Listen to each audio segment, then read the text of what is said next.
नमस्कार। हम कंटिन्यू कर रहे हैं राजस्थान आर्ट एंड कल्चर।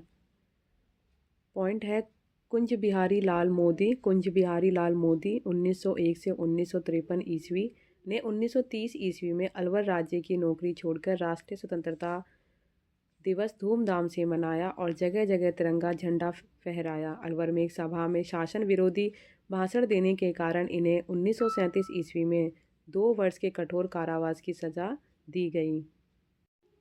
इन्होंने अलवर पत्रिका नाम से एक मासिक पत्रिका निकालकर राज्य की जनता की समस्याओं के बारे में समाचार प्रकाशित किए। दिसंबर 1944 में राजपूताना रियासती कार्यकर्ता संघ का प्रथम अधिवेशन इनके प्रयास से अलवर में आयोजित किया गया। 1946 ईस्वी में राज्य द्वारा इन्हें गिरफ्तार कर लिया गया तथा इनकी पत्रिका के प्रकाशन में भी रुकावटें डाली गई।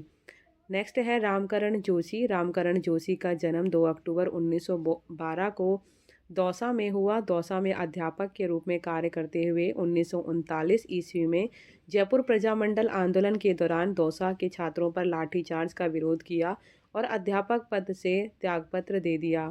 फलतः उसे गिरफ्तार कर जेल भेज दिया गया। जेल से निकलकर इसने राजस्थान चरखा संघ में कार्य किया। रामकरण जोशी ने 1942 ईस्वी में प्रजामंडल की समझौता परस्त नीति का विरोध किया और आज़ाद मोर्चे के गठन में सहयोग देकर आंदोलन किया। अक्टूबर 1942 में झुंझुनू में एक सार्वजनिक सभा के दौरान गिरफ्तार कर उसे जेल भेजा गया। जोशी ने स्वराज्य नामक साप्ताहिक पत्र भी निकाला। नेक्स्ट है सागरमल गोपा। सागरमल गोपा का जन्म 3 नवंबर 1900 का जैसलमेर में हुआ। 1915 ईस्वी में सागरमल गोपा ने अपने मित्रों के साथ मिलकर सर्वहितकारी वाचनालय की स्थापना की। गोपा गुप्त रूप से राष्ट्रीय साहित्य मंगवाकर उसका प्रचार करते रहे। 7 जनवरी 1918 को जैसलमेर में एक जनसभा को संबोधित करते हुए गोपा ने राज्य में मिडिल स्तर की शिक्षा उपलब्ध करवाने की मांग की। गोपा ने 1920 ईस्वी में महारावल से भेंट कर जनता की पेयजल, शिक्षा, स्वास्थ्य एवं यातायात की समस्याओं को दूर करने का आग्रह किया। 1920 से 1921 ईस्वी में गोपा ने नागपुर में असहयोग आंदोलन में भाग लिया। दिल्ली से प्रकाशित विजय एवं वर्धा से राजस्थान केसरी के माध्यम से गोपा ने जैसलमेर में राजनीतिक एवं सामाजिक सुधारों की मांग करना शुरू किया। उसने 1932 ईस्वी में रघुनाथ सिंह मेहता के साथ मिलकर जैसलमेर में माहेश्वरी नवयुवक मंडल की स्थापना की। यह संस्था गुप्त रूप से राष्ट्रीय भावनाओं के प्रचारार्थ राष्ट्रीय साहित्य का वितरण एवं राष्ट्रीय भावना जागृत करने का कार्य करती थी। महारावल ने इस संस्था के पुस्तकालय को जब्त कर इसे गैर कानूनी घोषित कर दिया तथा मंडल अध्यक्ष रघुनाथ सिंह मेहता को गिरफ्तार कर उस पर मुकदमा चलाया, जिसका लोगों ने प्रबल विरोध किया। सागरमल गोपा ने नागपुर में जैसलमेर प्रजामंडल की स्थापना की तथा 1936 से 1937 ईस्वी में जैसलमेर राज्य प्रजा परिषद की स्थापना की। वह अपने भाई शिवशंकर गोपा के साथ मिलकर नागपुर से ही जैसलमेर में जन चेतना जागृत करने एवं जन राजनीतिक सुधारों की मांग करते रहे। 22 जून 1941 को गोपा को गिरफ्तार कर लिया गया एवं मुकदमा चलाकर 7.5 साल की सज़ा दी गई। जैसलमेर में उन्हें अमानुषिक यातनाएं दी गईं। मारवाड़ लोक परिषद के कार्यकर्ताओं पंडित नेहरू एवं जयनारायण व्यास ने उनकी रिहाई के प्रयास किए मगर राज्य ने उन्हें रिहा नहीं किया। 3 अप्रैल 1946 को गोपा पर मिट्टी का तेल डालकर जला दिया गया। समुचित चिकित्सा के अभाव में मातृभूमि का यह सच्चा सपूत 4 अप्रैल 1946 को सदा के लिए चीर निद्रा में सो गया। नेक्स्ट है रघुवर दयाल गोयल। बीकानेर क्षेत्र में बाबूजी के नाम से विख्यात रघुवर दयाल गोयल 1908 से 1974 ईस्वी अपने विद्यार्थी जीवन से ही राष्ट्रीय भावनाओं से ओतप्रोत था। 1932 ईस्वी में इन्होंने राजद्रोह के आरोप में कैद राष्ट्रभक्तों के मुकदमों की पैरवी कर राज्य को नाराज कर दिया। जुलाई 1942 में गोयल की अध्यक्षता में बीकानेर प्रजा परिषद की स्थापना की गई, अतः गोयल को गिरफ्तार कर राज्य से निर्वासित कर दिया गया। गोयल ने जयपुर पहुंचकर अखिल भारतीय देसी राज्य प्रजा परिषद के नेताओं से परामर्श कर तथा 2 माह बाद ही राज्य की निषेधाज्ञा भंग करके बीकानेर पहुंचे, लेकिन राज्य ने उन्हें बीकानेर पहुंचने से पहले ही गिरफ्तार कर जेल में डाल दिया। इन पर मुकदमा चलाकर 1 वर्ष के कारावास एवं जुर्माने की सजा दी गई। गोयल 1945 ईस्वी में अखिल भारतीय देसी राज्य लोक परिषद के अधिवेशन में भाग लेने उदयपुर पहुंचे तथा पंडित नेहरू को राज्य की स्थिति से अवगत कराया। गोयल ने कलकत्ता में प्रजा परिषद की शाखा कायम की तथा वहां से आज का बीकानेर नामक समाचार पत्र भी प्रकाशित किया। 1946 ईस्वी में उन्हें पुनः गिरफ्तार कर जेल में डाल दिया गया। आज़ादी के बाद 1949 ईस्वी में वे शास्त्री मंत्रिमंडल के सदस्य बने।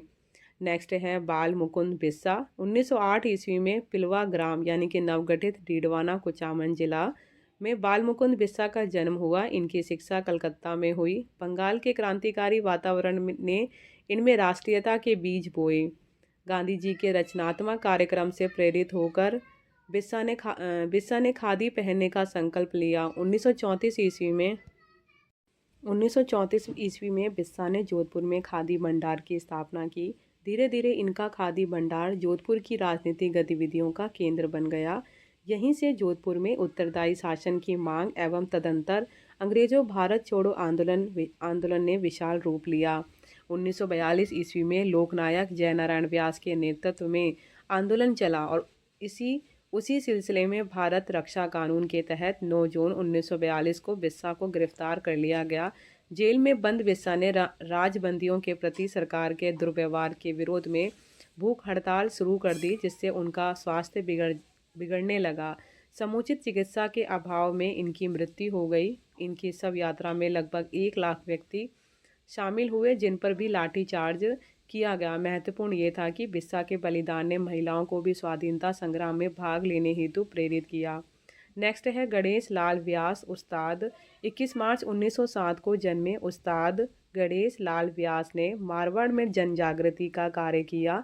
1930 ईस्वी में वे ब्यावर और अजमेर में निरंतर क्रांतिकारियों के संपर्क में रहे। मारवाड़ में लोक परिषद द्वारा चलाए जाने वाले आंदोलनों में भी इन्होंने सक्रिय भाग लिया। जालोर किले में अपनी नज़रबंदी के दौरान इन्होंने अपने साथियों को फ्रांस की क्रांति और रूस को बोल्शेविक क्रांति के उदाहरण देकर प्रेरित किया। गणेश लाल पीड़ित एवं शोषित किसानों व मजदूरों के चहेते थे।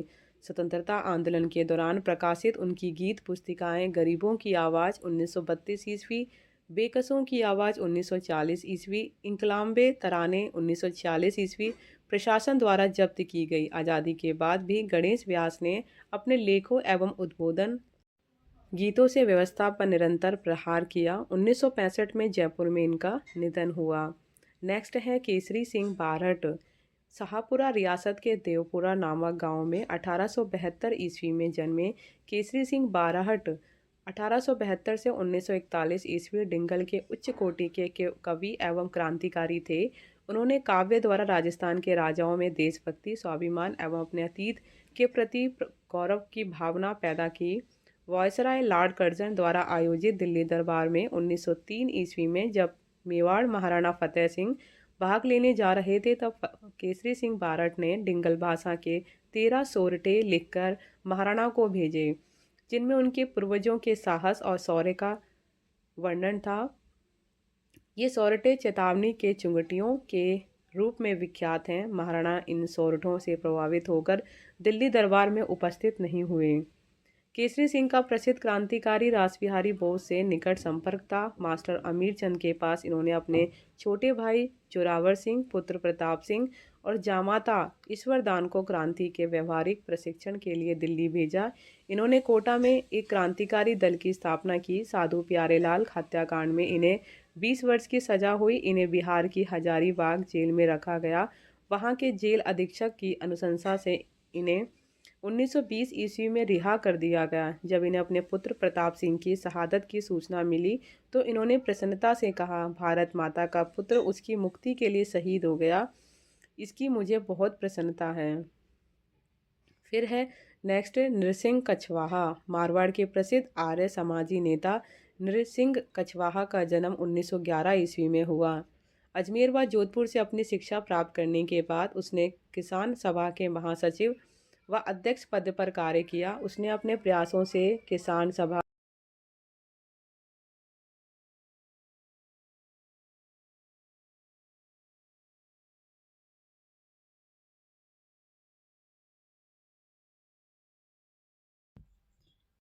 अजमेर व जोधपुर से अपनी शिक्षा प्राप्त करने के बाद उसने किसान सभा के महासचिव व अध्यक्ष पद पर कार्य किया। उसने अपने प्रयासों से किसान सभा और लोक परिषद का विलीनीकरण करवाया तथा 1945 से 46 ईस्वी में जोधपुर असेंबली के सदस्य के रूप में कार्य किया।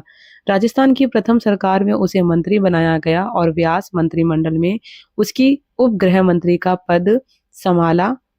उसने जोधपुर में डकैती उन्मूलन के क्षेत्र में उल्लेखनीय कार्य किया। नरसिंह कछवाहा ने बेगार के विरुद्ध भी संघर्ष एवं डाबरा कांड में ये भी घायल हो गए। कछवाहा ने किसानों को संगठित करने एवं जन जागृति पैदा करने में अपना महत्वपूर्ण योगदान दिया। 1974 ईस्वी में कछवाहा परलोक सिधार गए।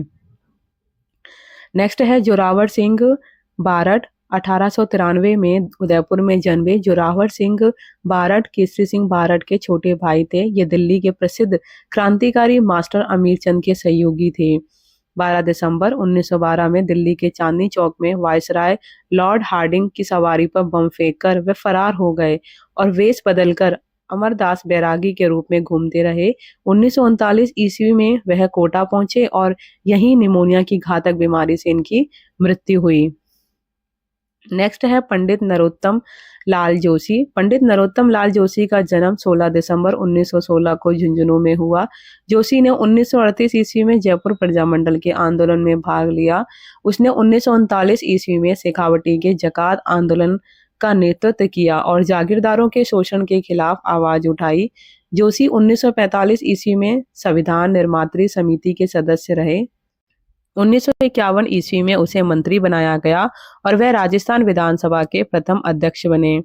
नेक्स्ट है नित्यानंद नागर। नित्यानंद बूंदी राज्य की सेवा में था। इनके पिता बूंदी राज्य के दीवान रह चुके थे। 1921 ईस्वी में कांग्रेस के अहमदाबाद अधिवेशन में भाग लेने पर इन्हें रियासती जनता की स्थिति का ज्ञान हुआ, अतः उन्होंने बूंदी में राष्ट्रीय गतिविधियां शुरू कर दी। फलस्वरूप राज्य ने इनकी संपत्ति जब्त कर बूंदी से निर्वासित कर दिया। 1930 ईस्वी में नित्यानंद ने प्रथम सत्याग्रही के रूप में अजमेर में नमक कानून तोड़ा, जिस पर इन्हें 1 वर्ष के कारावास का दंड मिला। 1932 ईस्वी में 2 वर्ष और 1942 ईस्वी में इन्हें पुनः 1 वर्ष का कारावास मिला। भारत छोड़ो आंदोलन के समय इन्होंने बूंदी में आंदोलन चलाया, फलतः इन्हें 4 वर्ष के लिए नजरबंद कर दिया गया। इस प्रकार नित्यानंद नागर को देश प्रेम के कारण बार बार जेल जाना पड़ा। नेक्स्ट है मुक्तिलाल मोदी। मुक्तिलाल मोदी का जन्म अमरसर गांव जयपुर रियासत में हुआ। यहाँ उसने हरिजन पाठशाला, कन्या पाठशाला, वाचनालय व नवयुवक मंडल आदि संस्थानों की स्थापना की। उसने पर्दा प्रथा, बाल विवाह, मृत्यु भोज तथा अस्पृश्यता जैसी सामाजिक बुराइयों का विरोध कर जन चेतना जागृति का प्रयास किया। बेगार को बंद करवाने के लिए उसने जागीरदारों के विरुद्ध संघर्ष किया। 1939 ईस्वी में जयपुर राज्य प्रजामंडल द्वारा संचालित सत्याग्रह आंदोलन में उसने भाग लिया और जेल गए। 1942 ईस्वी में आजाद मोर्चे से जुड़कर ब्रिटिश विरोधी आंदोलन में भाग लिया। नेक्स्ट है जुगल किशोर चतुर्वेदी। जुगल किशोर चतुर्वेदी का जन्म 8 नवंबर 1904 को मथुरा जिले के सौंख गांव में हुआ था। जयपुर के महाराजा कॉलेज से शिक्षा प्राप्त करने के बाद इन्होंने 1931 ईस्वी तक अध्यापन कार्य किया। 1939 ईस्वी में जब प्रजामंडल की मान्यता के लिए भरतपुर में सत्याग्रह छेड़ा गया तो इन्होंने नौकरी छोड़कर इसमें भाग लिया।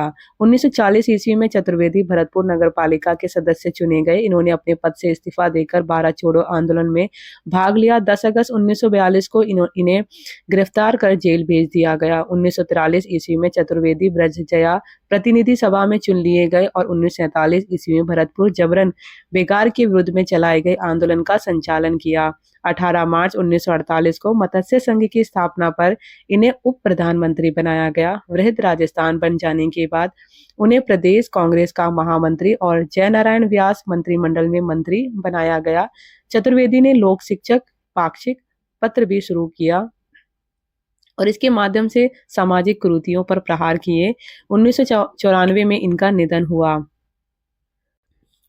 नेक्स्ट है ज्वाला प्रसाद शर्मा। ज्वाला प्रसाद शर्मा ने अजमेर में क्रांतिकारी गतिविधियों का संचालन किया। 1931 ईस्वी में उसके नेतृत्व में अजमेर में हिंदुस्तान सोशलिस्ट रिपब्लिकन संगठन सक्रिय हुआ और इस संगठन के श्री रामचंद्र नरहरि बापट ने Gibson, inspector general of jail, को गोली से उड़ाने का प्रयास किया। क्रांतिकारी गतिविधियों के लिए धन की व्यवस्था के लिए इसने राजकीय कॉलेज अजमेर के चपरासी को लूटने की योजना बनाई, मगर यह योजना सफल नहीं हुई। 1935 ईस्वी में ज्वाला प्रसाद व उसके साथियों ने अजमेर पुलिस उप अधीक्षक प्राणनाथ डोगरा को मारने की योजना बनाई, मगर प्राणनाथ डोगरा बच गया और उसका साथी इंस्पेक्टर सलीदुद्दीन मारा गया। इस हत्याकांड में ज्वाला प्रसाद को गिरफ्तार कर उस पर मुकदमा चलाया। भारत छोड़ दौरान ज्वाला प्रसाद ने अजमेर में तोड़फोड़ की गतिविधियों को अंजाम दिया, जिसके फलस्वरूप इन्हें जेल भेजा गया। जनवरी 1944 में ज्वाला प्रसाद जेल से फरार हो गया और स्वतंत्रता प्राप्ति तक फरार ही रहा। नेक्स्ट है ज्वाला प्रसाद जिज्ञासु। ज्वाला प्रसाद जिज्ञासु ने धौलपुर में आर्य समाज के माध्यम से समाज सुधार एवं राष्ट्र चेतना पैदा करने का कार्य किया। 1934 ईस्वी में जौहरी लाल इंदू के साथ मिलकर इन्होंने नागरी प्रचारिणी सभा की स्थापना की। इन्होंने हरिजन सेवा का कार्य भी किया तथा सरकारी व सार्वजनिक विद्यालयों में हरिजन बालकों के पढ़ने पर रुकावट को दूर करवाया। 1938 ईस्वी में ज्वाला प्रसाद और जौहरी लाल इंदू ने मिलकर धौलपुर प्रजामंडल की स्थापना की। प्रजामंडल का उद्देश्य उत्तरदायी शासन की स्थापना करना था। राज्य के दमन के फलस्वरूप ज्वाला प्रसाद ने आगरा से आंदोलन का संचालन किया। 1942 ईस्वी के भारत छोड़ो आंदोलन के दौरान धौलपुर में कांग्रेस की स्थापना की गई। तासीमो गांव में कांग्रेस की एक सभा में पुलिस ने गोली चला दी, जिसके फलस्वरूप ठाकुर छत्र सिंह एवं पंचम सिंह स्थल पर ही सही। 8 अप्रैल 1947 जिज्ञासु की राजनीतिक गतिविधियों के कारण राज्य सरकार ने इनके परिवार को परेशान किया। फिर भी ज्वाला प्रसाद धौलपुर की जनता के लिए संघर्ष करते रहे। नेक्स्ट है बद्री नारायण खुंटेटा। बद्रीनाथ खुंटेटा विद्यार्थी काल से ही ठिकाने के अन्याय एवं अत्याचारों के विरोधी थे। राष्ट्रीय चेतना का प्रसार करने के उद्देश्य से वे खादी प्रचार, हरिजन शिक्षा व वाचनालय संचालन के कार्यों में लग गए। 1929 ईस्वी में उसने निवाई को अपना केंद्र बनाया। हीरालाल शास्त्री की प्रेरणा से खुंटेटा जीवन कुटीर से जुड़ गए और वहीं उन्होंने आजीवन राष्ट्र सेवा का व्रत किया। वनस्थली जीवन कुटीर में खुंटेटा कार्यालय व्यवस्थापक नियुक्त हुए। वहां से वस्त्र स्वावलंबन, सहकार सभा संगठन, रात्रिशाला संचालन आदि रचनात्मक कार्यों में निष्ठापूर्वक लगे रहे। नेक्स्ट है बद्री नारायण खोरा। जयपुर राज्य के अंतर्गत ग्राम खोरा बीसल में 1900 ईस्वी में बद्री नारायण खोरा का जन्म हुआ। गांधी जी की विचारधारा और अर्जुन लाल सेठी के कृतित्व से प्रेरणा प्राप्त करके खोरा हरिजनों में शिक्षा प्रसार एवं समाज सुधार कार्य में जुट गए। उन्होंने जागीरदारों के शोषण एवं बेगार प्रथा का विरोध किया तथा जागीर क्षेत्र की जनता को उत्पीड़न के विरुद्ध संघर्ष करने के लिए जागृत किया। बद्री नारायण खोरा ने वनस्थली में जीवन कुटीर नामक संस्था से जुड़कर ग्रामवासियों को स्वावलंबी बनाने के रचनात्मक कार्य में सहयोग दिया तथा जयपुर राज्य प्रजामंडल से जुड़कर एक तंत्री स्वेच्छाचारी शासन के विरुद्ध आवाज उठाई। खोरा का मुख्य क्षेत्र सांभर रहा, जहां उसने रचनात्मक कार्य द्वारा जनजागृति एवं लोक शिक्षण का कार्य किया। नेक्स्ट है बाबा नरसिंह दास। नरसिंह दास 1890 से 1957 ईस्वी नागौर के निवासी थे। मद्रास में इनका कारोबार था। उन्होंने अंग्रेजी राज्य के विरुद्ध किए जाने वाले प्रत्येक कार्य के लिए आर्थिक सहायता दी। नरसिंह दास के आर्थिक सहयोग से मद्रास से सबसे पहला हिंदी पत्र भारत तिलक प्रकाशित हुआ। 1921 से 22 ईस्वी में गांधी जी के संपर्क में आने पर अपनी सारी संपत्ति उनके चरणों में अर्पित कर दी। तभी से वे बाबा नरसिंह दास के नाम से जाने गए। सीकर व अजमेर में उन्होंने खादी उत्पादन कार्य में सहयोग किया। ग्राम स्वावलंबन तथा ग्रामीण नेतृत्व विकास के लिए उन्होंने जीवन भर संघर्ष किया। बाबा नरसिंह दास स्वतंत्रता आंदोलन के कार्यकर्ताओं के साथ भामाशाह भी थे। बम्बई से वीरभूमि तथा जयपुर से प्रभात नामक पत्रों का संपादन भी इनके द्वारा किया गया। इन्होंने राजस्थान की पुकार नामक पुस्तक भी लिखी। नेक्स्ट है पंडित ताड़केश्वर शर्मा। पंडित ताड़केश्वर शर्मा का जन्म 2 अक्टूबर 1911 को झुंझुनू जिले के पचेरी बड़ी गांव में हुआ। 1928 ईस्वी में ताड़केश्वर शर्मा ने कांग्रेस के कलकत्ता अधिवेशन में भाग लिया और लौटकर खादी आश्रम मलिकपुर में कार्य किया। शर्मा ने हरिजन बच्चों को पढ़ाया और नमक सत्याग्रह सविनय अवज्ञा में भाग लिया। उसने प्रतिज्ञा पत्र पर खून से हस्ताक्षर किए। जब नमक कानून तोड़ा गया तो उसकी मुट्ठी में नमक रह गया, जिसे विजय सिंह पथिक द्वारा 600 रुपये में नीलाम किया गया। 1933 ईस्वी में वे रविंद्रनाथ टैगोर से मिले और अजमेर पहुंचकर दयानंद अर्ध शताब्दी मनाई। जाट सभा, किसान सभा एवं जाट किसान पंचायत सभी से शर्मा संबद्ध रहे। उसने आगरा से गणेश नामक साप्ताहिक पत्र का संपादन किया। उसे जयपुर रियासत से निष्कासित करने के बाद भी शर्मा ने वेश बदलकर प्रजामंडल आंदोलन का प्रचार किया। भारत छोड़ो आंदोलन के दौरान वह भूमिगत रहा और लौटने पर भारत रक्षा कानून के तहत गिरफ्तार कर जेल भेज दिया गया। ताड़केश्वर शर्मा ने गीतों के माध्यम से भी लोक जागरण किया।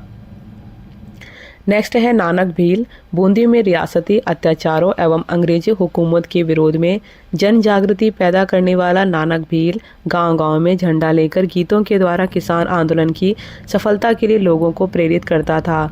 2 अप्रैल 1923 को डाबी गांव के तालाब की पाल पर एक विशाल जनसभा में जनसमूह जोशीले नारे लगा रहा था। राष्ट्रगीतों की समाबंदी थी। पुलिस अधीक्षक इकराम हुसैन अपनी पुलिस फौज की टुकड़ियों के साथ मौके की तलाश में था। अपार जनसमूह क्रांति गीत गाने लगा, जिससे इकराम हुसैन क्रोधित हो गया और उसने लाठी चार्ज एवं गोलाबारी का आदेश दे दिया। पहली ही गोली नानक भील की लगी और वह मंच पर ही शहीद हो गए। देवगढ़ के पास एक नाले के किनारे नानक भील का अंतिम संस्कार किया गया। नेक्स्ट है मदन सिंह। करौली राज्य के दीवान के पुत्र मदन सिंह 1886 से 1927 ईस्वी ने जनसाधारण के कष्टों से द्रवित होकर राज्य के सामने सुअरों को मारने, राज्य भाषा उर्दू के स्थान पर हिंदी बनाने तथा बेगार प्रथा को बंद करने की मांग रखी। राज्य द्वारा मांगे नहीं मानने पर उन्होंने भूख हड़ताल शुरू कर दी, जिससे जनमानस उद्वेलित हो गया। स्थिति को बेकाबू होने से बचाने के लिए राज्य ने उनकी मांगों को स्वीकार कर लिया। मदन सिंह ने करौली में खादी को प्रोत्साहन दिया। करौली नगर में हैजे के प्रकोप के समय इन्होंने हरिजनों की सेवा की। इसी सेवा कार्य के दौरान 1927 ईस्वी में हैजे से मदन सिंह की मृत्यु हो गई। नेक्स्ट है बलवंत सांवल राम देशपांडे। महाराष्ट्र में जन्म लेकर राजस्थान को अपनी कर्मभूमि बनाने वाले बलवंत सांवल देशपांडे 1898 से 1973 ईस्वी राजस्थान के स्वतंत्रता आंदोलन में खादी के रचनात्मक कार्य द्वारा राजनीतिक चेतना पैदा करने वाले नेता थे। 1921 ईस्वी के असहयोग आंदोलन के दौरान देशपांडे अपने प्राध्यापक की नौकरी छोड़कर आंदोलन में सम्मिलित हुए और जेल गए। जेल से ही रिहा होने के बाद वे 5 वर्ष तक गांधी जी के सानिध्य में साबरमती आश्रम में रहे और रचनात्मक कार्यों का प्रशिक्षण प्राप्त किया। 1926 ईस्वी में सेठ जमनालाल बजाज देशपांडे को राजस्थान से ले आए और यहाँ से उसे खादी उत्पादन कार्य का जिम्मा सौंपा। खादी उत्पादन को देश सेवा का रूप मानकर देशपांडे ने राजस्थान के गांव-गांव में रुई की पिंदाई, कताई, बुनाई, खादी वस्त्र तथा खादी का विक्रय और वितरण कार्य शुरू करवाया। जयपुर रियासत के गांव-गांव में उसने खादी उत्पादन से संबंधित विभिन्न कार्यों का प्रशिक्षण देकर खादी उत्पादन पर आधारित अर्थव्यवस्था का निर्माण किया। नेक्स्ट है कालीबाई। डूंगरपुर जिले के गांव रास्तापाल की निवासी भील कन्या कालीबाई रास्तापाल की पाठशाला में पढ़ती थी।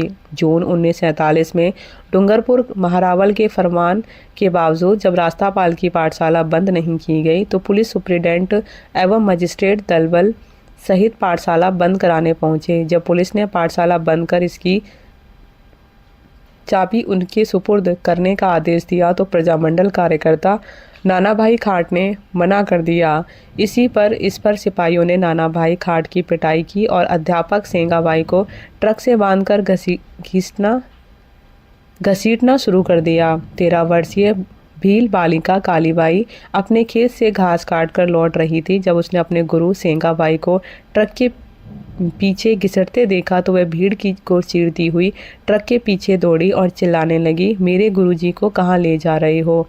ट्रक को रुकते देखकर उसने सिपाहियों को चेतावनी की परवाह किए बिना दरांती से सेंगाबाई के कमर से बांधी रस्सी काट दी, मगर तभी पुलिस की गोलियों ने कालीबाई को छलनी कर दिया। 18 जून 1947 अंत में अपने गुरु को बचाने के प्रयास में कालीबाई ने 20 जून 1947 को दम तोड़ दिया। रास्तापाल में इसकी स्मृति में एक स्मारक बना हुआ है। डूंगरपुर में गैप सागर के किनारे एक पार्क में कालीबाई की मूर्ति लगी है।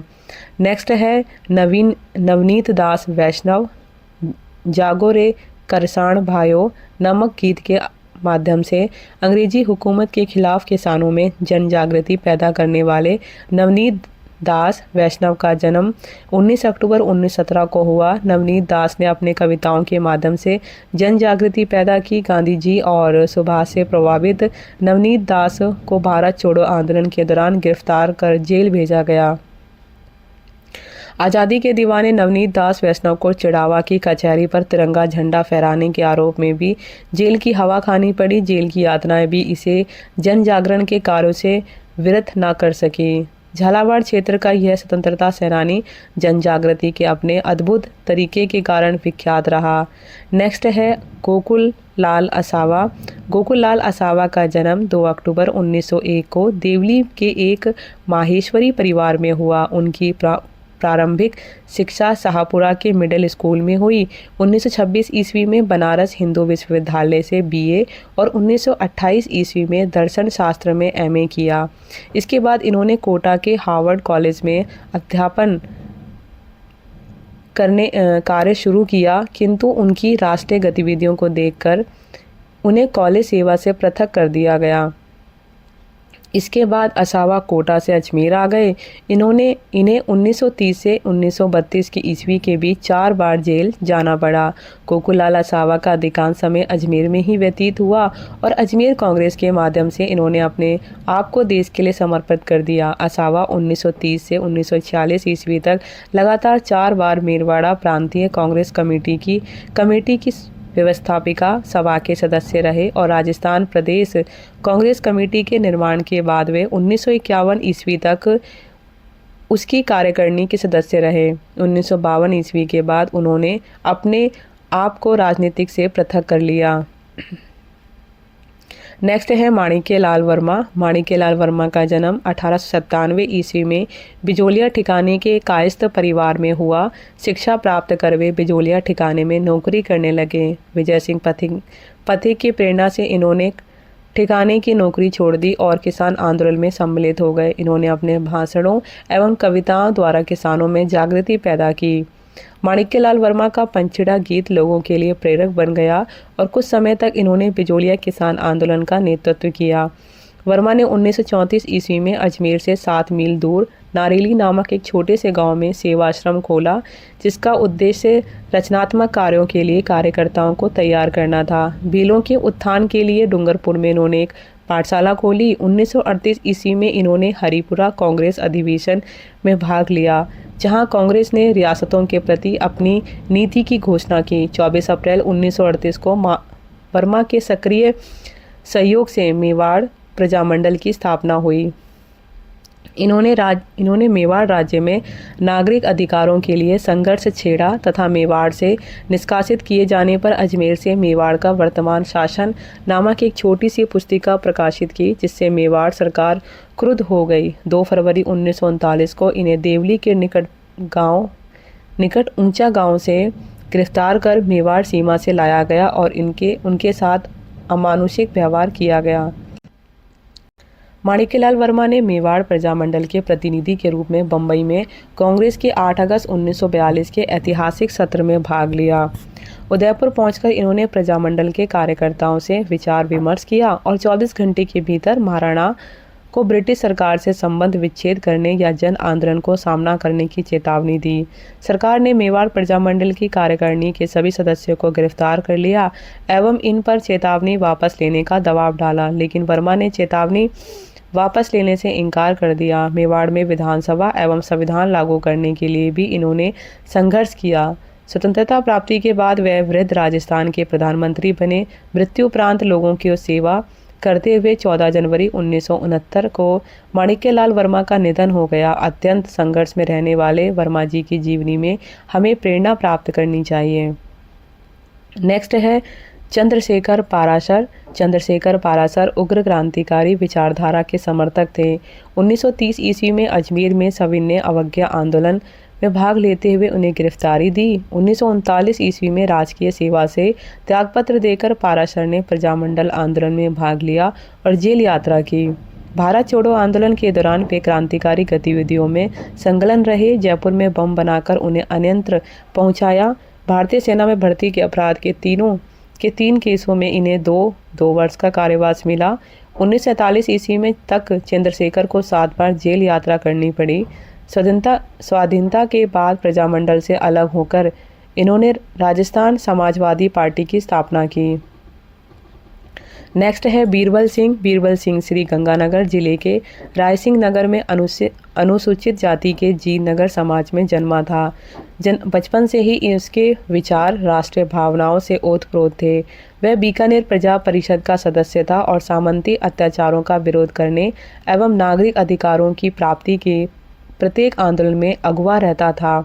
प्रजा परिषद ने 30 जून 1946 को राय सिंह नगर में एक कार्यकर्ता सम्मेलन का भावी रणनीति पर विचार किया। 1 जुलाई 1946 को 40 के दिन झंडा अभिवादन के तहत कार्यकर्ता हाथों में तिरंगे झंडे लिए सम्मेलन स्थल पर पहुंचे।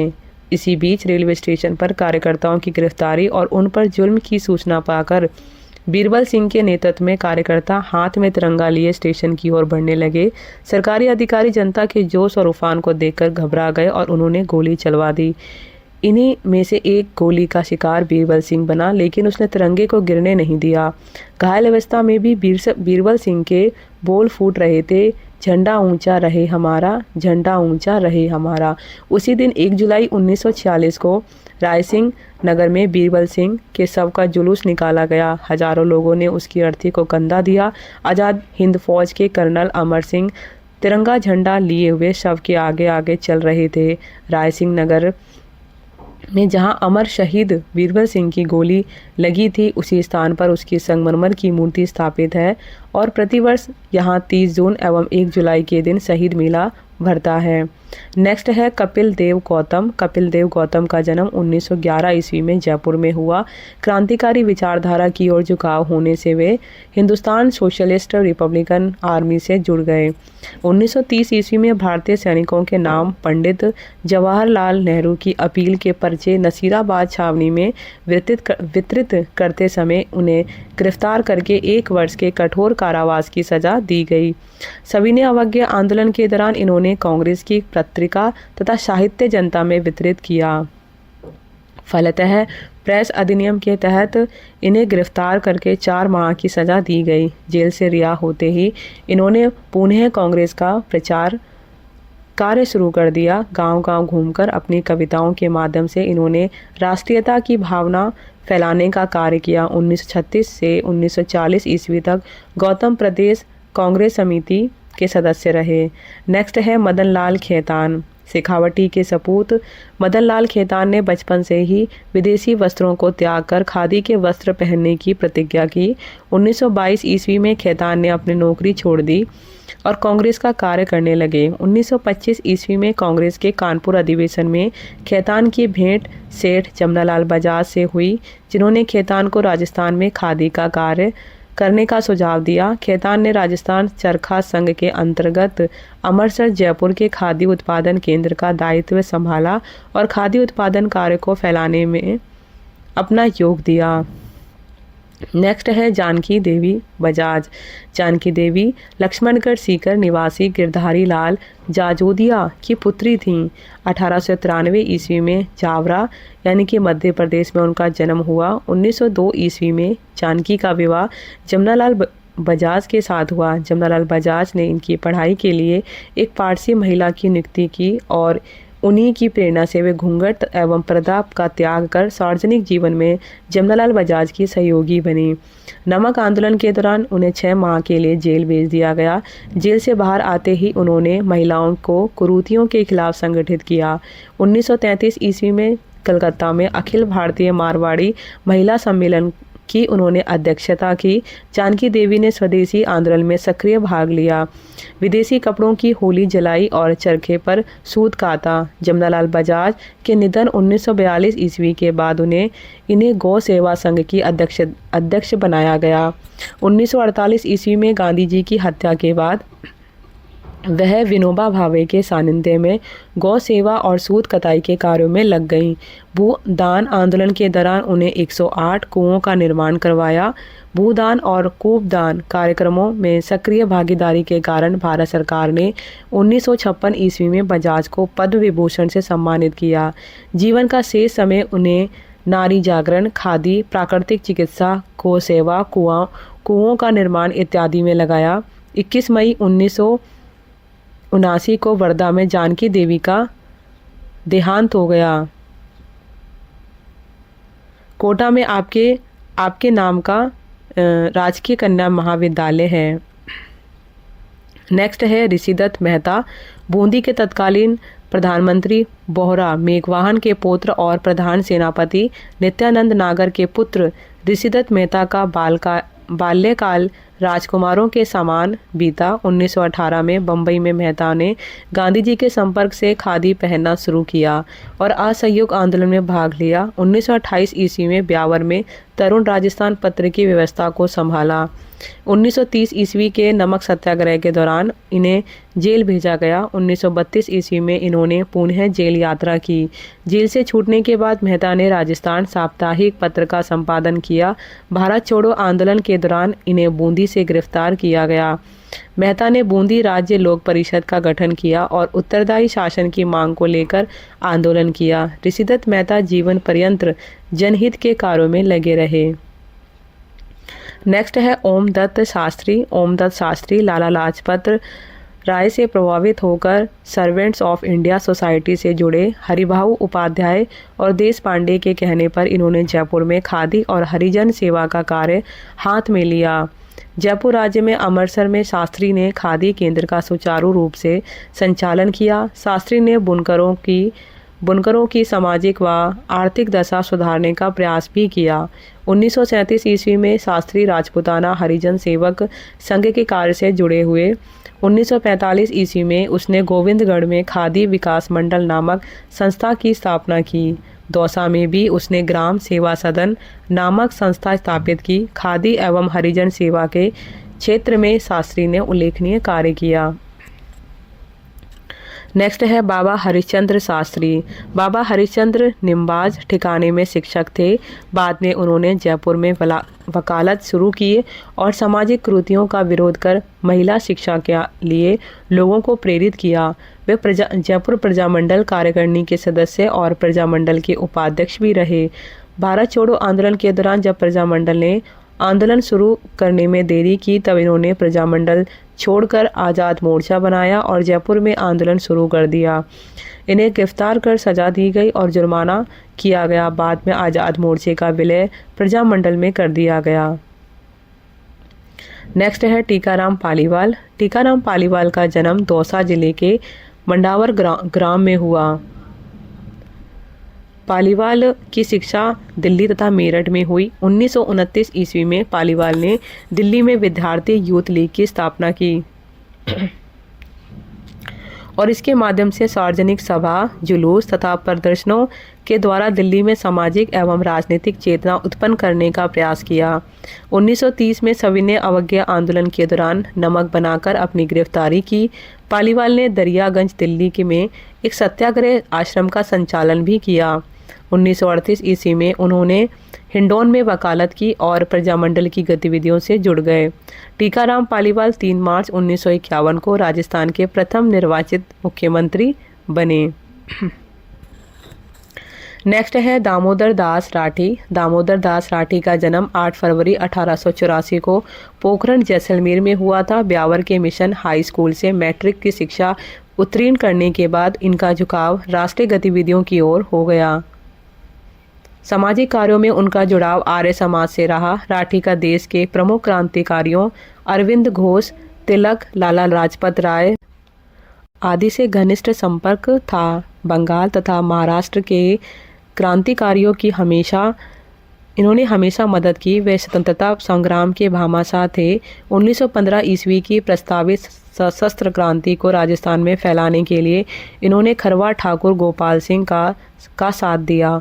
1916 ईस्वी में ब्यावर में होम रूल लीग की स्थापना की तथा इसी वर्ष एकता सम्मेलन में इन्होंने राजस्थान का प्रतिनिधित्व किया। इन्होंने हिंदी के विकास में भी महत्वपूर्ण योगदान दिया। 34 वर्ष की अल्प आयु में 2 जनवरी 1918 को राठी का देहांत हो गया।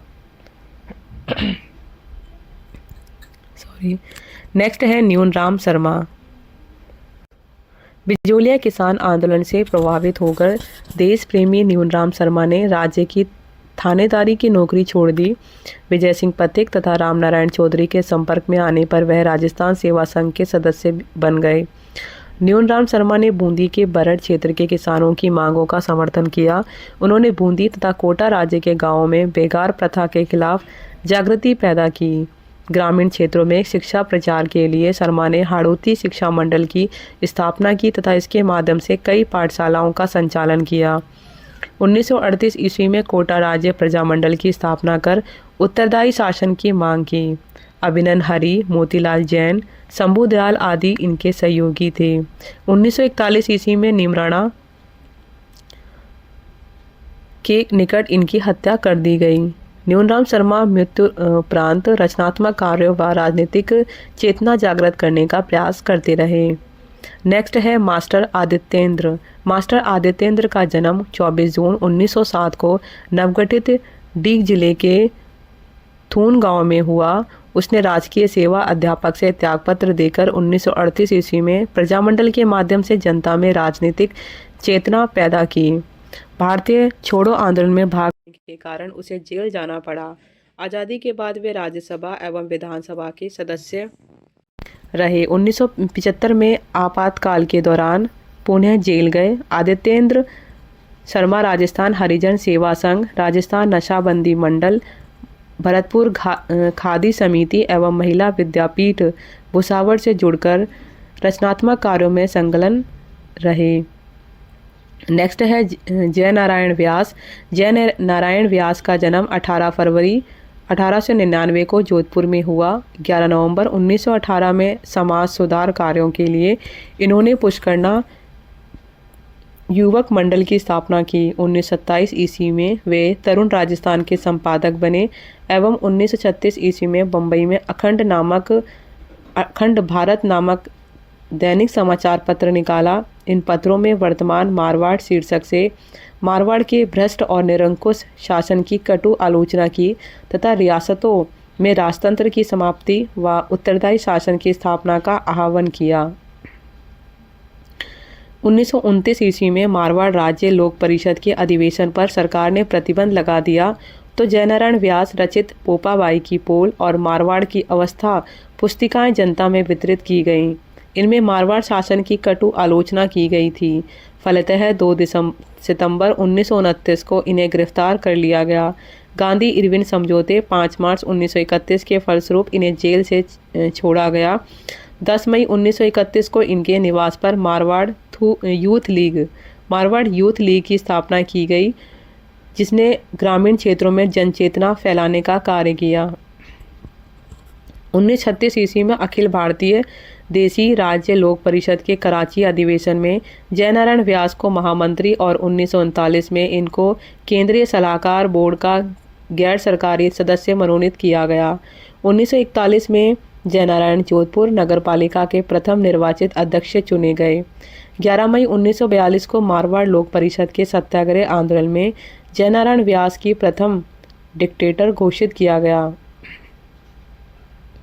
इन्होंने एक विज्ञप्ति मारवाड़ में उत्तरदायी शासन का आंदोलन प्रकाशित कर इस आंदोलन की आवश्यकता को स्पष्ट किया। 26 मई 1942 को इन्हें गिरफ्तार कर लिया गया। भारत छोड़ो आंदोलन के समय व्यास जेल में थे, अतः जनता का सक्रिय नेतृत्व नहीं कर सके। 24 जून 1947 को महाराजा हनुमंत सिंह ने सामंती मंत्रिमंडल बनाया, जिसका इन्होंने विरोध किया और उत्तरदायी शासन के लिए संघर्ष की घोषणा की। 3 मार्च 1948 को भारत सरकार के दबाव में जयनारायण व्यास को मारवाड़ का प्रधानमंत्री नियुक्त किया गया। राजस्थान विधानसभा के फरवरी 1952 के प्रथम आम चुनाव में व्यास ने 2 स्थानों जोधपुर शहर और जालोर से चुनाव लड़ा, मगर दोनों सीटों से हार गए। बाद में चांदमल मेहता ने किशनगढ़ से त्यागपत्र दिया। उपचुनाव में व्यास इस सीट से चुनाव लड़ा और विधानसभा पहुंचे। वे 1949 से 1952 ईस्वी तक राजपूताना प्रांतीय कांग्रेस कमेटी के अध्यक्ष एवं 2 बार अप्रैल 1951 से मार्च 1952 एवं नवंबर 1952 से नवंबर 1954 तक राजस्थान के मुख्यमंत्री रहे। अपने उदात्त चरित्र के कारण वे लोकनायक के नाम से संबोधित किए जाने लगे। 14 मार्च 1963 को उनका देहांत हुआ। इनके चरित्र के संबंध में बीकानेर के शासक गंगा सिंह ने मारवाड़ के प्रधानमंत्री डोनाल्ड फील्ड को लिखा, निसंदेह श्री जयनारायण व्यास राजशाही की आलोचना करने में सबसे तीखे रहे हैं, लेकिन वे पक्के ईमानदार हैं, उनको कोई भ्रष्ट नहीं कर सकता। वे अपनी राजनीतिक मान्यताओं के प्रति सत्यनिष्ठ हैं। नेक्स्ट है हरिभाऊ उपाध्याय। हरिभाऊ उपाध्याय का जन्म 9 मार्च 1892 को तत्कालीन ग्वालियर राज्य के भौरासा गांव में हुआ, मगर राजस्थान को उन्होंने अपनी कर्मभूमि बनाया। भौरासा में प्रारंभिक शिक्षा प्राप्त करने के पश्चात 1911 ईस्वी में उच्च शिक्षा के लिए वह वाराणसी गए और वहां औदुंबर नामक मासिक पत्र का संपादन किया। 1916 से 1919 ईस्वी के प्रारंभ तक महावीर प्रसाद द्विवेदी के साथ सरस्वती का संपादन किया। कुछ समय उपाध्याय ने इंदौर में हिंदू फाइनल स्कूल में उप प्रधानाध्यापक पद पर भी कार्य किया। तत्पश्चात वे कानपुर पहुंचे और वहां गणेश शंकर विद्यार्थी को दैनिक पत्र प्रताप मासिक प्रवाह के संपादन में सहयोग दिया। 1921 ईस्वी में उन्होंने गांधी जी की प्रेरणा और जमनालाल बजाज के सहयोग से अहमदाबाद में साबरमती आश्रम से हिंदी नवजीवन नामक पत्र का प्रकाशन शुरू किया। इसके साथ ही बनारस से मालव मयूर नामक पत्र का संपादन कार्य भी उपाध्याय ने किया। 1925 ईस्वी में हरिभाऊ ने अजमेर में सस्ता साहित्य मंडल की स्थापना की। इस मंडल ने राष्ट्रीय साहित्य का प्रकाशन का राजनीतिक, सामाजिक एवं सांस्कृतिक जागृति में महत्वपूर्ण भूमिका निभाई। 1927 ईस्वी में हरिभाऊ ने अजमेर से त्यागभूमि हिंदी मासिक पत्रिका का प्रकाशन किया और जमनालाल बजाज की प्रेरणा से इसी वर्ष हटुंडी में गांधी आश्रम की स्थापना की। बाबा नरसिंह दास बैजनाथ, बाबा सेवादास, लादू राम जोशी, रामनाथ सुमन, चंद्रभान शर्मा तथा हरिकृष्ण प्रेमी जैसी समर्पित कार्यकर्ता गांधी आश्रम में आकर रहने लगे। राजस्थान व मध्य भारत में इसी आश्रम के कार्यकर्ताओं द्वारा रचनात्मक एवं अन्य प्रवृत्तियां चलाई गईं। 1929 ईस्वी में उपाध्याय को अजमेर, मेरवाड़ा, राजपूताना मध्य भारत कांग्रेस कमेटी का सभापति बनाया गया। 1930 ईस्वी में नमक सत्याग्रह के सिलसिले में उन्हें पहली बार जेल भेजा गया। वहां उन्होंने गीता का हिंदी में समश्लोकी अनुवाद किया। जेल से स्वतंत्रता की ओर नामक पुस्तक भी लिखी। राजस्थान सेवा संघ के मुखपत्र तरुण राजस्थान का संपादन कार्य भी इन्होंने संभाला। हरिभाऊ ने बिजोलिया किसान आंदोलन में भी भूमिका निभाई और 1931 ईस्वी में किसानों को उनकी जमीनें वापस दिलाने के लिए बारडोली में गांधी जी से मुलाकात की। 1932 ईस्वी में सत्याग्रह दोबारा शुरू होने पर पत्नी भागीरथी के साथ जेल गए। भारत छोड़ो आंदोलन के दौरान भी उन्हें जेल भेजा गया। आज़ादी के बाद हरिभाऊ 1951 से 1956 ईस्वी तक अजमेर मेरवाड़ा राज्य के प्रथम व अंतिम मुख्यमंत्री बने। इसके बाद 1956 ईस्वी तक सुखाड़िया मंत्रिमंडल में शिक्षा, वित्त, योजना, समाज कल्याण और गांधी एवं ग्रामोद्योग मंत्री रहे। दास साहब के नाम से मशहूर इस कर्मवीर ने 25 अगस्त 1972 को अंतिम सांस ली। नेक्स्ट है घनश्याम दास बिड़ला। 1932 में गठित अखिल भारतीय अस्पृश्यता निवारक संघ, जो आगे चलकर भारतीय हरिजन सेवक संघ कहलाया, के प्रथम अध्यक्ष और पिट्स पिलानी के संस्थापक सेठ घनश्याम दास बिड़ला का जन्म 14 अप्रैल 1894 को हुआ। इनके पिता बलदेव दास बिड़ला एवं मां योगेश्वरी देवी थी। प्रारंभिक शिक्षा पिलानी में ही प्राप्त करने के बाद कलकत्ता और बाद में बम्बई में इनकी शिक्षा का प्रबंध किया गया, मगर पुनः पिलानी में ही आवश्यक शिक्षा पूरी की गई। 1906 ईस्वी में इनका दूसरा विवाह हुआ, मगर महादेवी भी इनका ज़्यादा साथ नहीं दे पाई और 1906 से करते हैं, मगर पुनः 1906 में इनका विवाह दुर्गा देवी के साथ हुआ। 1909 ईस्वी में दुर्गा देवी की मृत्यु के पश्चात 1912 में महादेवी के साथ इनका दूसरा विवाह हुआ, मगर महादेवी भी इनका ज़्यादा साथ नहीं दे पाई और 1926 ईस्वी में वे दूसरी बार विधुर हो गए। तत्पश्चात उन्होंने अपने आप को राष्ट्र सेवा में लगा लिया। 16 वर्ष की आयु में उन्होंने कलकत्ता से अपना स्वतंत्र व्यवसाय शुरू किया। 1919 में बिड़ला ने कलकत्ता में पहली जूट मिल की स्थापना की। ग्वालियर में जियाजी कॉटन मिल्स भी उनके द्वारा स्थापित की गई। 1927 में इनके प्रयासों से भारतीय वाणिज्य मंडल की स्थापना हुई और वे इसके अध्यक्ष बने। 1931 में द्वितीय गोलमेज सम्मेलन में बिड़ला ने फिक्की के प्रतिनिधि की हैसियत भाग लिया। 1915 ईस्वी में कलकत्ता में घनश्याम दास बिड़ला पहली बार गांधी जी के संपर्क में आए और राष्ट्रीय सेवा का उनका संकल्प दृढ़ हुआ। कलकत्ता से प्रकाशित अग्रसर और इलाहाबाद के लीडर को उन्होंने संरक्षण दिया। इन्होंने राजस्थान द्वारा प्रकाशित हरिजन पत्र को भी अपना सहयोग दिया। 1927 में बिड़ला ने हिंदुस्तान टाइम्स पत्र खरीदा, जो बाद में कांग्रेस का मुख्य पत्र बना। 1929 ईस्वी में पिलानी झुंझुनू में बिड़ला एजुकेशन ट्रस्ट के तहत एक इंटर कॉलेज स्थापित किया, जो आज बिट्स के नाम से अपना परचम विश्व भर में फहरा रहा है। बिड़ला ने सीवी रमन को उनके शोध के लिए आर्थिक सहायता दी। नेक्स्ट फिर है कि 1927 में बनारस गोरखपुर निर्वाचन क्षेत्र से केंद्रीय धारा सभा के लिए निर्वाचित हुए, जहां उन्होंने राष्ट्रीय हितों के लिए प्रखर प्रवक्ता की भूमिका निभाई। अप्रैल 1930 में धारा सभा से इस्तीफा देने के बाद उन्होंने स्वराज प्राप्ति के लिए रचनात्मक एवं आर्थिक कार्यक्रमों के लिए स्वयं को समर्पित कर दिया। पूना पैक्ट करवाने में बिड़ला ने महत्वपूर्ण भूमिका निभाई। हरिजनों द्वार के लिए उन्होंने अपने आप को समर्पित कर दिया। हरिजनों के मंदिर प्रवेश बिल को पास करवाने के लिए अथक प्रयास किए। त्रावणकोर के पद्मनाभ मंदिर में हरिजनों के प्रवेश के लिए भी उन्होंने पृष्ठभूमि तैयार की। 1939 में दिल्ली का बिड़ला मंदिर उद्घाटन के समय ही परिजनों के लिए खोल दिया। हरिजन बस्तियों में सफाई, पेयजल एवं रोशनी के कार्य उन्होंने व्यक्तिगत रुचि लेकर संपन्न करवाए। 1929 में खादी बोर्ड के गठन के समय ही घनश्याम दास बिड़ला को इसका सभापति बनाया गया। उन्होंने खादी के उत्पादित माल को खरीदने और उसको बेचने की माकूल व्यवस्था की। घनश्याम दास बिड़ला एक उद्योगपति के साथ साथ सच्चे देशभक्त भी थे।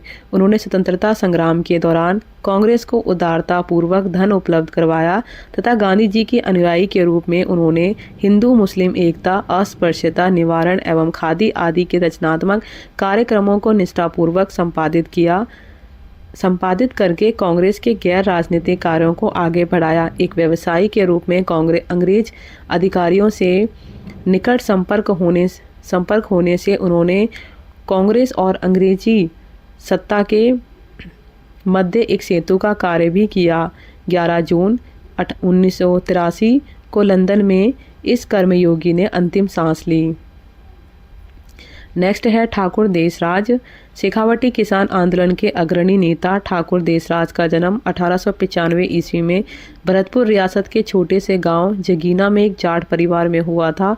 उनके बचपन का नाम घासीराम था। वे प्रारंभ से ही आर्य समाज से जुड़े हुए थे। 1920 और 21 के असहयोग आंदोलन के दौरान उन्होंने राष्ट्रीय राजनीति में भाग लेने की शुरुआत की। आर्य समाज के कार्यक्रमों में भाग लेने के दौरान उन्हें किसानों की दयनीय स्थिति चला। उन्होंने शेखावटी के गांवों की पैदल यात्राएं की और लोगों को समाज सुधार के नाम पर कमेटियां बनाने का सुझाव दिया। 1929 में स्थापित भरतपुर प्रजा संघ के वे संगठन मंत्री बनाए गए। वे अजमेर से प्रकाशित राजस्थान केसरी व तरुण राजस्थान समाचार पत्रों से जुड़कर किसानों पर होने वाले अत्याचारों व शोषण के खिलाफ लेख लिखकर जागृति का अभियान चलाते रहे। ठाकुर देसराज ने 1931 में दिल्ली में राजस्थान जाट क्षत्रिय सभा की स्थापना की। 1931 में अजमेर से प्रकाशित राजस्थान संदेश के संपादक एवं आगरा से प्रकाशित जाटवीर नामक पत्र के सह संपादक भी रहे। देसराज ने भरतपुर ही नहीं वरन जोधपुर, लुहारू, बीकानेर, अजमेर, ग्वालियर तथा जयपुर रियासतों में किसान हितों के लिए कार्य किया। 1931 ईस्वी में झुंझुनू में शेखावटी किसान जाट पंचायत की स्थापना की। 20 से 29 जनवरी 1934 को पलथाना सीकर में जाट प्रजापति महायाग का आयोजन किया। 1938 में किशनलाल जोशी के साथ मिलकर उन्होंने भरतपुर प्रजामंडल की स्थापना की और इसके उपाध्यक्ष बने। प्रजामंडल को मान्यता नहीं देने पर 1939 में प्रजामंडल कार्यकर्ताओं ने सत्याग्रह किया और 11 मई 1939 को ठाकुर देसराज को गिरफ्तार करके जेल भेज दिया गया। बाद में राज्य से समझौता हुआ और प्रजामंडल को प्रजा परिषद के नाम से मान्यता दी गई। वे फकीर चंद कपूर द्वारा स्थापित जमींदार किसान सभा से भी जुड़े रहे।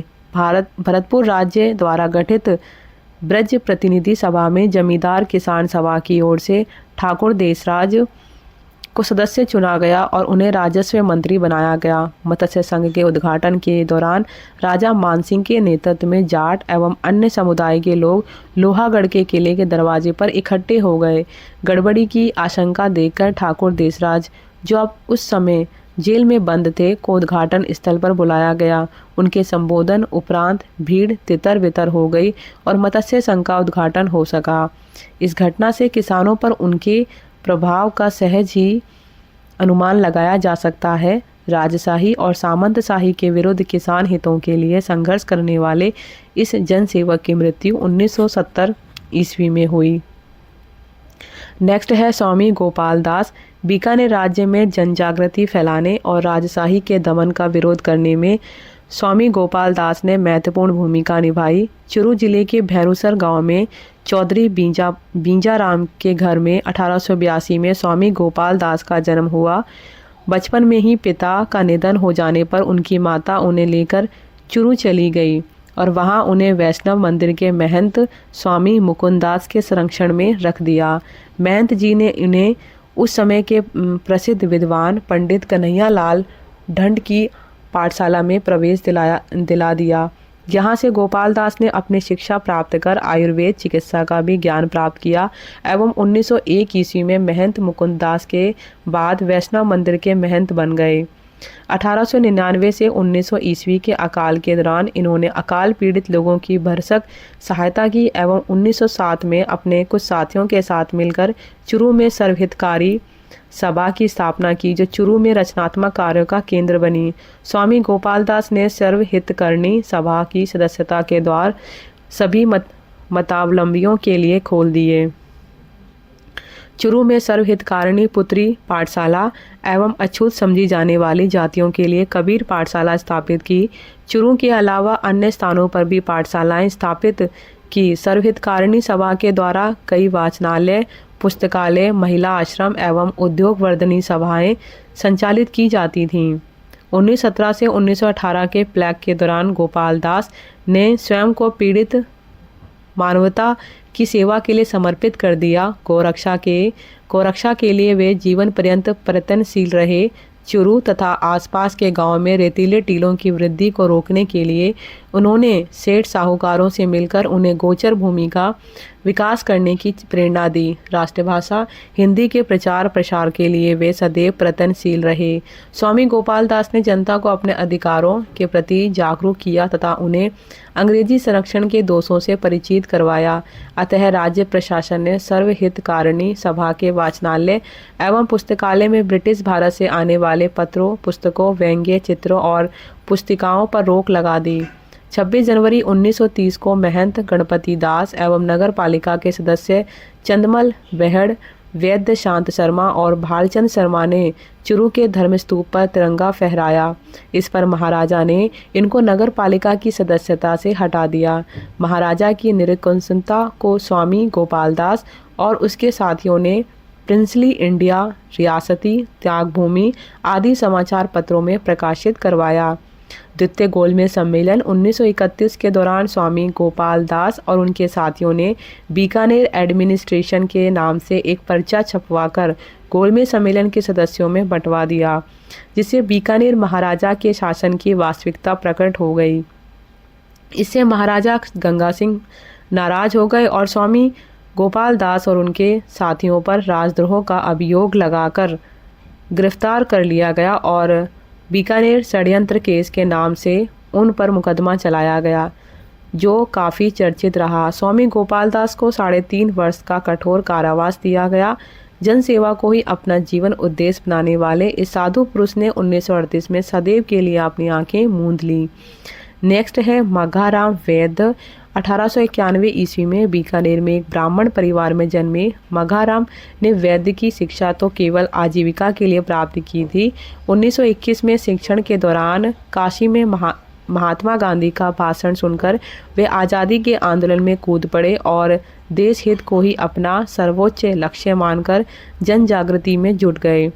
1921 में ही भारतीय राष्ट्रीय कांग्रेस की सदस्यता ग्रहण की और बीकानेर रियासत में जन जागृति के कार्य में लग गए। 1936 में ईस्वी में बाबू मुक्ता प्रसाद के साथ मिलकर इन्होंने बंगाल प्रजामंडल की स्थापना की और वैद्य इसके अध्यक्ष बनाए गए। प्रजामंडल ने किसानों पर होने वाले अत्याचार, लागपाग, हरिजन समस्याएं और पुलिस द्वारा जनता पर किए जाने वाले अत्याचार के विरुद्ध आवाज़ उठाई। मार्च 1937 में महाराजा गंगा सिंह ने मघाराम वैद्य सहित प्रजामंडल के अन्य नेताओं को गिरफ्तार करके उन्हें राज्य से निर्वासित कर दिया। मघाराम वैद्य ने कलकत्ता पहुंचकर वहां बीकानेर राज्य प्रजामंडल की स्थापना की, जिसका अध्यक्ष लक्ष्मी देवी आचार्य को बनाया गया। इस प्रजामंडल ने बीकानेर की तोती पोती नाम से एक पुस्तिका प्रकाशित करवाई। इस पुस्तिका में महाराजा गंगा सिंह की गोल्डन जुबली में हुए अनाप शनाप खर्च, बेदासर ठिकाने के विरुद्ध महाराजा का दुर्व्यवहार, प्रजामंडल के कार्यकर्ताओं के निर्वासन के समाचार छपवाए गए। निर्वासन अवधि में भी वे समाचार पत्रों के माध्यम से जन जागृति का कार्य करते रहे। 1946 में वैद्य पुणे बीकानेर आए और प्रजा परिषद के अध्यक्ष बनाए गए। उन्होंने इसी वर्ष दुधवा खारा किसान आंदोलन का नेतृत्व किया और जेल गए। मघाराम की प्रेरणा से 6 जुलाई 1946 को राजस्थान में किसान दिवस मनाया गया। प्रजा परिषद ने इसी वर्ष उन्हें फौलादी इंसान की उपाधि से विभूषित किया। 1947 में वे प्रजा परिषद के पुणे अध्यक्ष चुने गए। देश की आज़ादी तक वे राजशाही के दमन के खिलाफ संघर्ष करते रहे। आज़ादी के बाद भी नई व्यवस्था के विरुद्ध असंतोष के स्वरों को बुलंद करते हुए मघाराम जी का 1969 में निधन हो गया। नेक्स्ट है कर्पूर चंद पाटनी। 1900 ईस्वी में जयपुर में जन्मे कर्पूर चंद पाटनी ने खादी कार्यकर्ता के रूप में अपने सार्वजनिक जीवन की शुरुआत की। असहयोग आंदोलन के दौरान गांधी जी के आह्वान पर कॉलेज की शिक्षा छोड़कर आंदोलन में शरीक हो गए। साप्ताहिक बाजार से जुलाहो द्वारा बना रेजा यानी कि मोटी खादी खरीद कर और अपनी दुकान पर खादी प्रेमियों को बेचकर स्वदेशी की मुहिम में अपना योगदान दिया। खादी को व्यापक स्तर पर विकसित करने के लिए अखिल भारतीय चरखा संघ की स्थापना में योगदान दिया। पाटनी ने दिसंबर 1925 में जयपुर में प्रथम खादी भंडार की स्थापना की। यह खादी भंडार केवल खादी बेचने का केंद्र नहीं था, वरन सत्याग्रह आंदोलन के लिए सत्याग्रहियों की भर्ती एवं उनके परिवारों की देखभाल व भरण पोषण की व्यवस्था भी यहीं से की जाती थी। राजेंद्र प्रसाद, जमनालाल बजाज, आचार्य कृपलानी, ठक्कर बापा एवं राम मनोहर लोहिया जैसे राष्ट्रीय स्तर के नेताओं के साथ उनके व्यक्तिगत संबंध थे। 1931 ईस्वी में कर्पूर चंद पाटनी ने जयपुर में प्रजामंडल की स्थापना की, मगर यह संस्था अधिक सक्रिय नहीं रह सकी। पाटनी ने अब पहली बार जयपुर राज्य में उत्तरदायी शासन की मांग की। बाद में 1938 ईस्वी में प्रजामंडल के पुनर्गठन के बाद वे वर्षों तक उसके महामंत्री रहे। पंडित हीरालाल शास्त्री के वे घनिष्ठ सहयोगी थे। 1939 ईस्वी में उन्हें 6 मास का कारावास मिला। जयपुर राज्य के प्रधानमंत्री मिर्जा इस्माइल शासकीय मामलों में उनसे परामर्श लिया करते थे। पाटनी सामाजिक कार्यों में भी बहुत अधिक सक्रिय रहे। बाल में वे वृद्ध विवाहों का विरोध एवं विधवा व अंतरजातीय विवाहों के ये पक्षपाती रहे। समाज सुधारक मंडल के वे आजीवन सदस्य थे और उसके मुखपत्र सुधारक के संपादक भी रहे।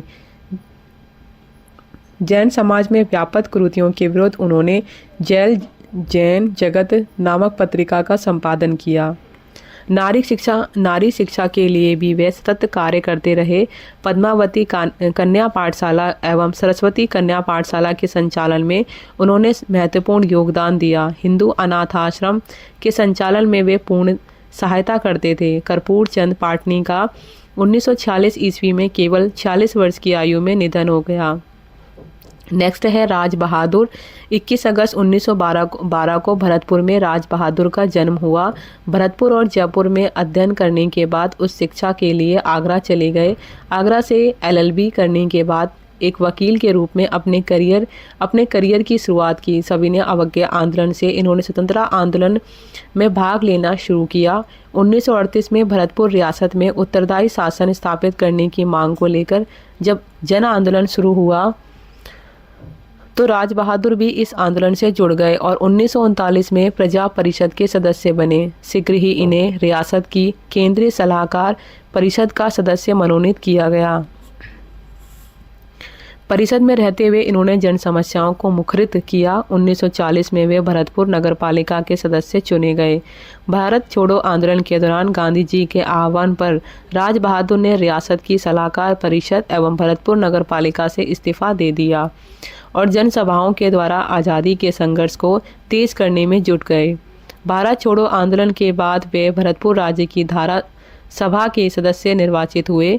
1945 में गांधी जयंती सप्ताह पर राज बहादुर द्वारा दिए गए जोशीले भाषण से रियासती सरकार घबरा गई और राजद्रोह के आरोप में इन्हें जेल भेज दिया गया। मार्च 1946 में सरकार ने इन्हें बिना शर्त जेल से रिहा कर दिया। जनवरी 1947 में बेगार विरोधी आंदोलन का नेतृत्व करते हुए वायसराय लॉर्ड वेवेल के भरतपुर आगमन पर उन्हें काले झंडे दिखाए। 15 जनवरी 1947 को सत्याग्रह के दौरान इन्हें गिरफ्तार कर लिया गया और 5 अगस्त 1947 को रिहा किया गया। देश की आज़ादी के बाद राज बहादुर मत्स्य संघ के प्रतिनिधि के रूप में संविधान निर्मात्री सभा के सदस्य मनोनीत किए गए। संविधान निर्माण के बाद वे अस्थायी संसद के स्वतः ही सदस्य बन गए।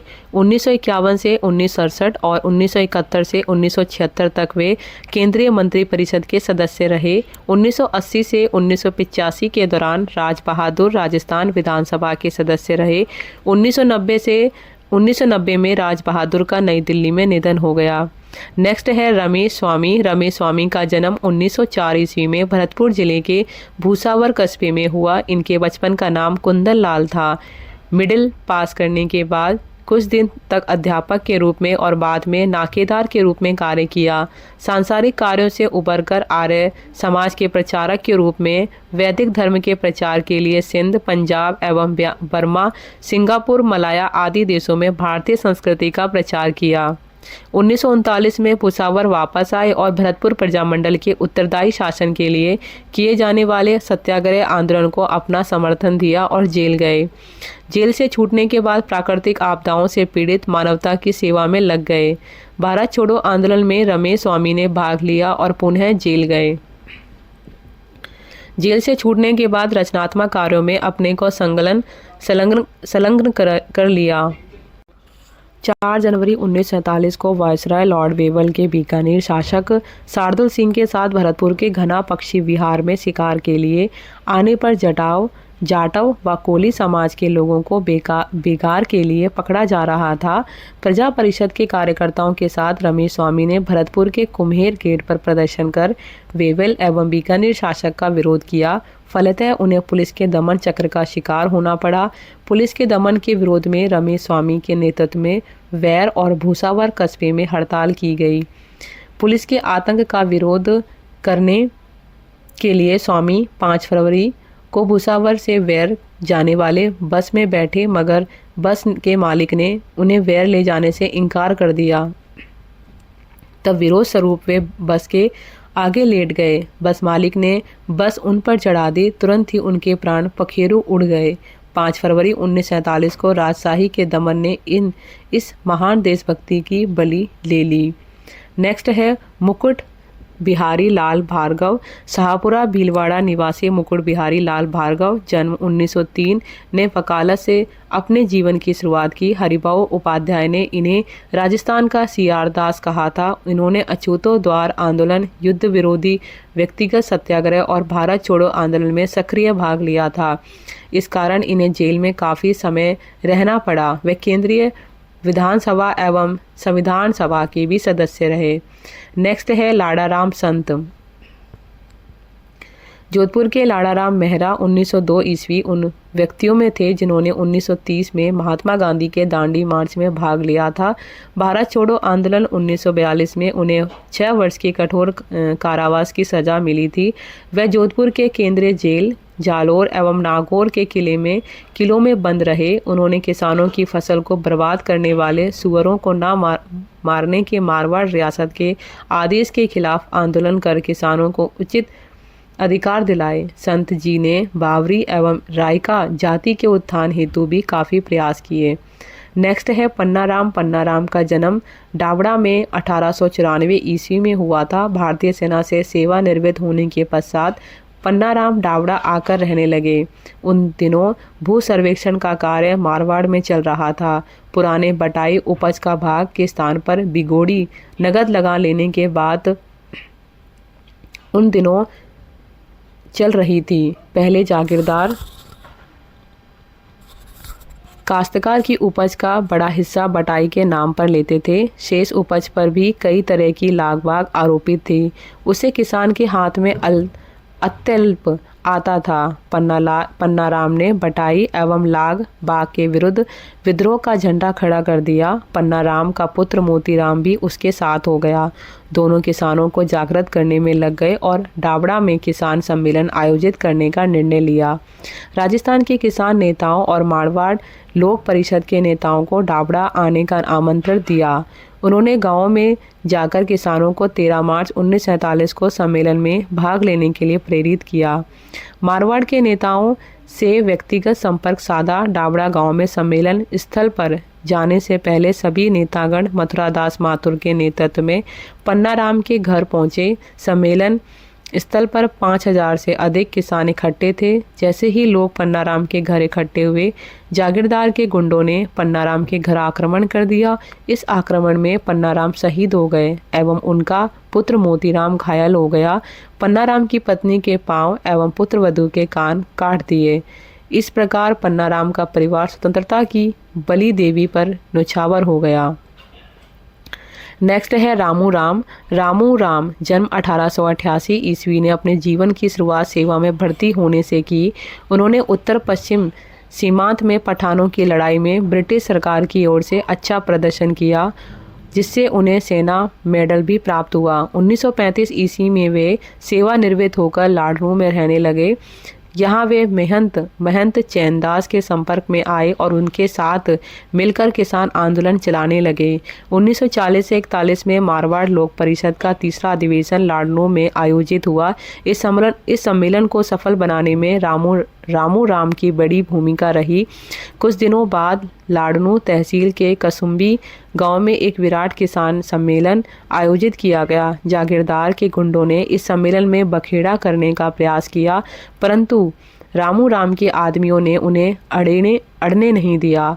13 मार्च 1947 को किसान सम्मेलन में भाग लेने के लिए रामू राम अपने छोटे भाई रूपाराम तथा पुत्र कृष्णाराम के साथ डाबड़ा पहुंचे। गांव में पहुंचते ही उन्हें जागीरदार के गुंडों ने घेर लिया। रामू राम ने जागीरदार के चाचा को तलवार के एक ही झटके से मौत के घाट उतार दिया। यह देखकर गुंडों ने रामू राम और उनके सहयोगियों पर गोली दाग दी। रामू राम और उनके भाई रूपाराम वही शहीद हो गए। रामू राम के पुत्र कृष्णाराम की बंदूक के छर्रे आंखों में लगने से ज्योति चली गई। धन्य है रामू राम एवं उनका परिवार जो किसानों के हित के लिए समर्पित रहा। तो आज ये टॉपिक जो है पूरा कंप्लीट होता है स्वतंत्रता सेनानी का। धन्यवाद।